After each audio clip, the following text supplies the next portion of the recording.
Angin puting beliung melanda Kabupaten Bener Beriah, Provinsi Aceh. Akibatnya sejumlah gedung perkantoran milik pemerintah kabupaten setempat dan 5 unit rumah warga rusak parah. Seorang warga dilaporkan menjadi korban dalam peristiwa itu. Warga yang diketahui mengalami luka parah akibat bencana alam itu bernama Muzzani.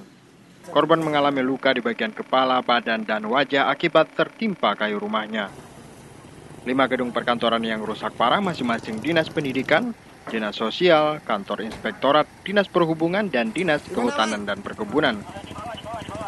Menurut pelaksana tugas Bupati Bener Beriah Rusli M. Saleh, kerugian sementara akibat bencana alam itu ditaksir mencapai 6 miliar rupiah. Dari Bener Beriah, Muhammad Zakaria melaporkan untuk Aceh Video.